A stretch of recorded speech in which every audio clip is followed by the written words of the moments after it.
Summary of the Ball at Versailles written by Danielle Steele. Chapter 1. Jane Fairbanks Alexander sat at her desk, a creamy white envelope beckoning her attention. It lay on the silver tray in the entrance hall, placed there by Gloria, the part-time housekeeper who dutifully tended to the apartment 3 times a week. The neat and elegant space was a sanctuary in the heart of Manhattan, a pre-war building on 5th Avenue and 76th Street, guarded by a doorman who provided a sense of security in the bustling city. The apartment felt strangely quiet these days, lacking the vibrant presence of Jane's daughter, Amelia. A college freshman at Barnard, Amelia's occasional visits were a fleeting respite from the solitude that settled in when Gloria wasn't bustling about. Jane, second in command at a venerable publishing house, found solace in the orderliness that Gloria brought to her home. It was a small compensation for the absence of Amelia, who had once been the heartbeat of their small family. As Jane picked up the envelope, her mind drifted back to the days when the apartment echoed with the laughter of a young Amelia. Gloria, an Irish part-time housekeeper, had been a constant presence when Amelia was in school. Now that college had claimed her, Gloria's role had diminished to 3 days a week. Jane reflected on the changes that time had wrought, the apartment now pristine and quiet, a stark contrast to the lively chaos of Amelia's childhood. The days when Gloria was present offered Jane a semblance of normalcy. She returned home to a clean, tidy apartment, her laundry neatly folded on her bed, a small comfort compensating for the void left by Amelia. Their dwelling, though small, exuded an elegance that spoke of Jane's commitment to maintaining a certain standard of living. The narrative delved into the history of Jane's family, her marriage to Alfred, her daughter's father, and the years of raising Amelia on her own after Alfred's tragic demise. Jane and Alfred had met during her junior year at Vassar, and their courtship led to a marriage in 1939. The promise of Alfred's career in publishing was cut short by World War II.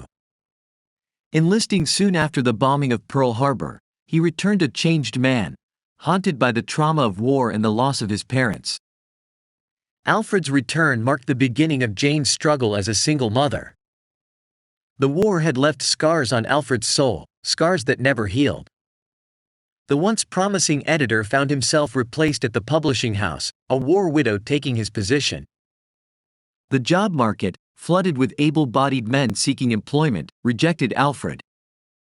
His days were now marked by brooding, drinking, and a profound sense of loss.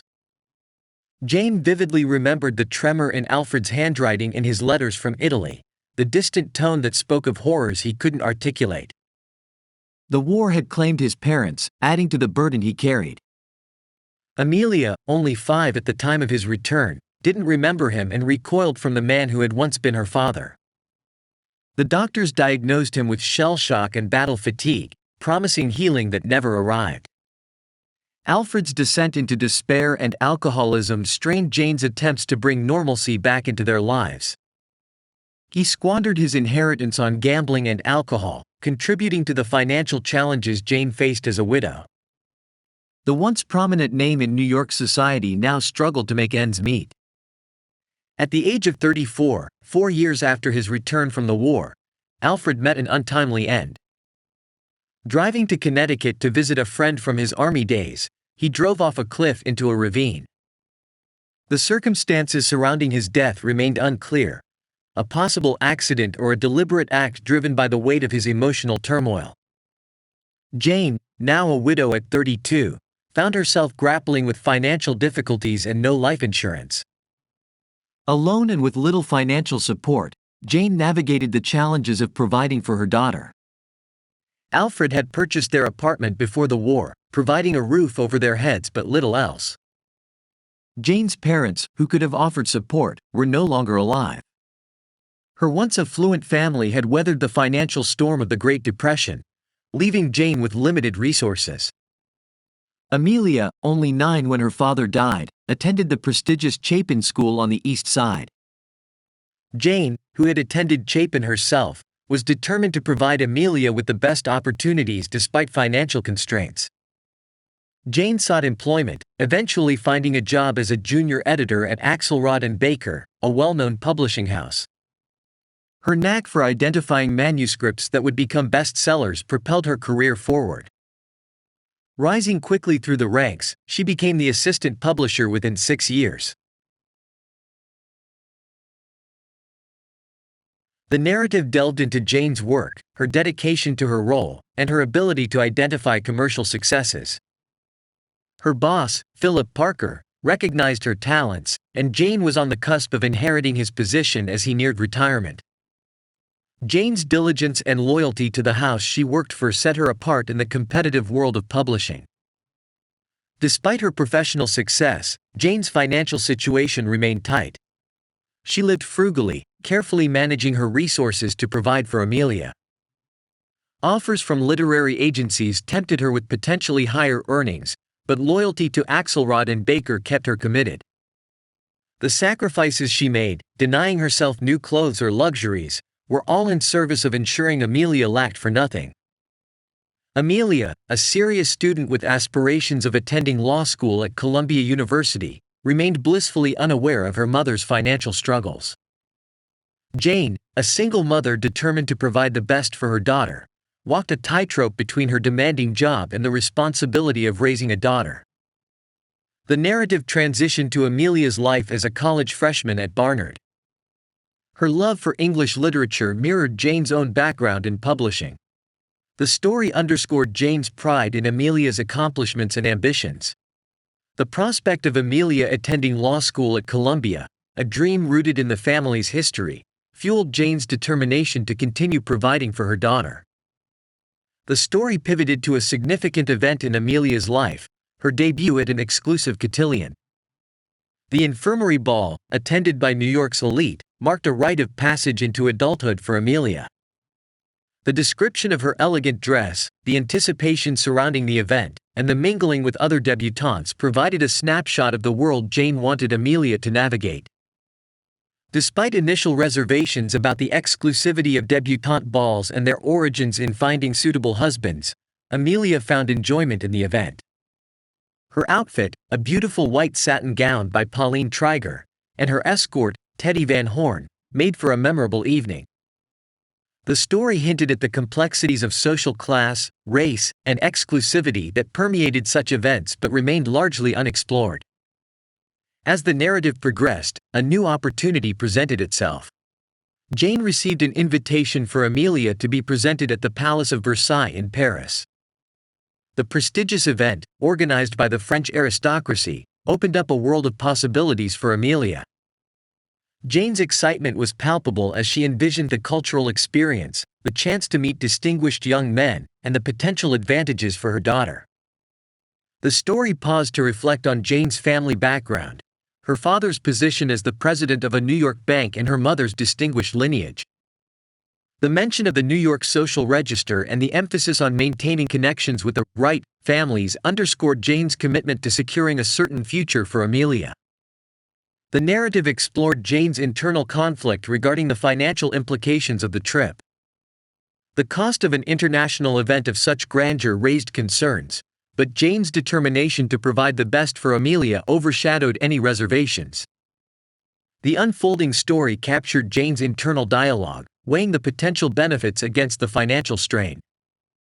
As Jane waited for Amelia's return from college, the anticipation hung in the air.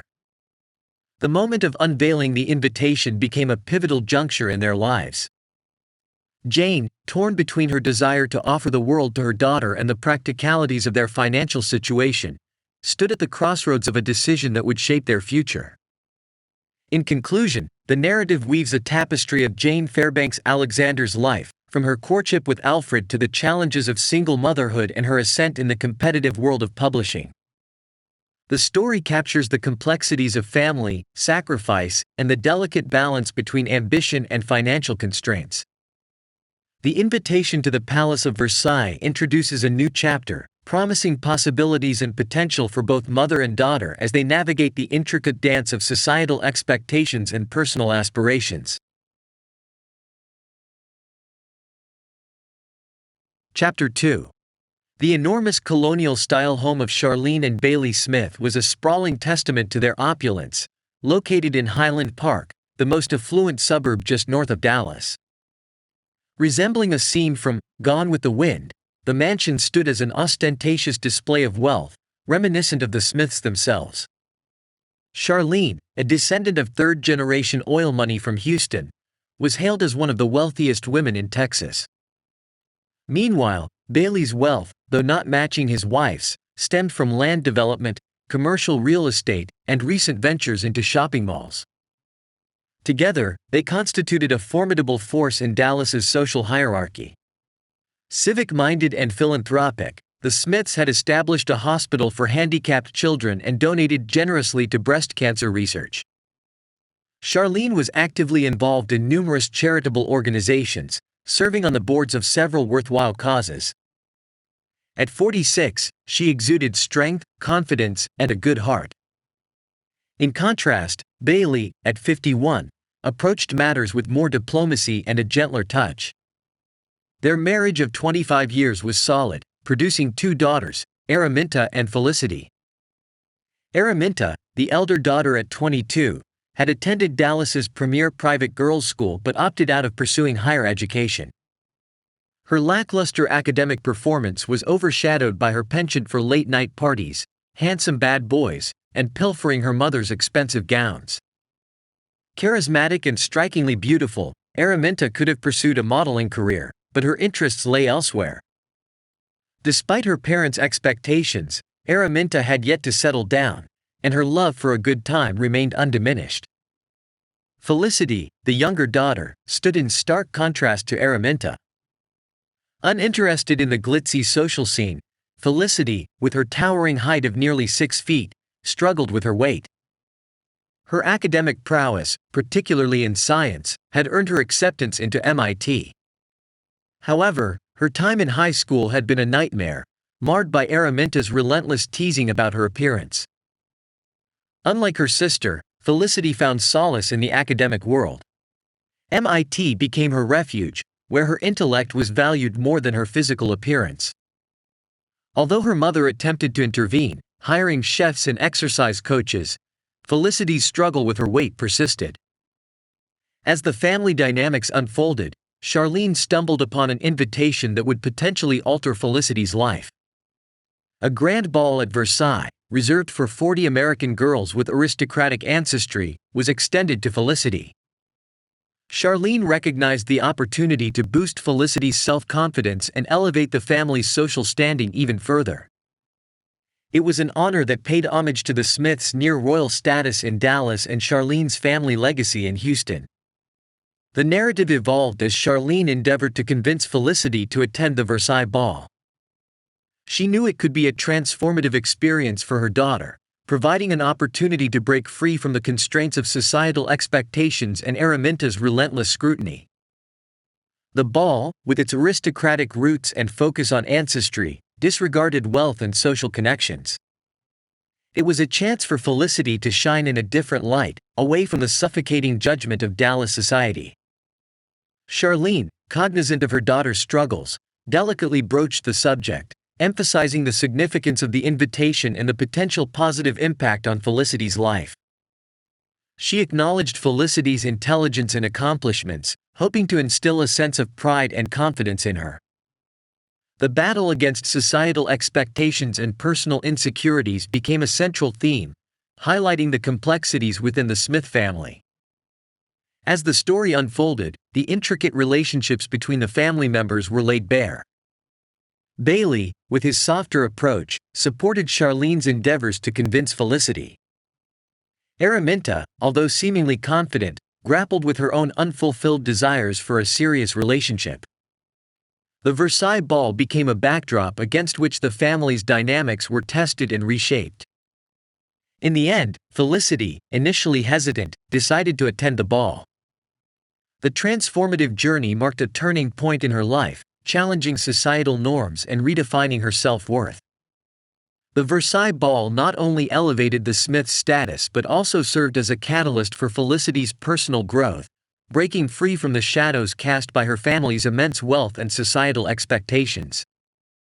In this tale of contrasts, the Smith family navigated the intricate web of societal pressures, personal insecurities, and the quest for individual identity. The Versailles Ball became a symbol of change, a pivotal moment that transcended appearances and allowed Felicity to step into her own spotlight, away from the shadows of her family's ostentatious wealth.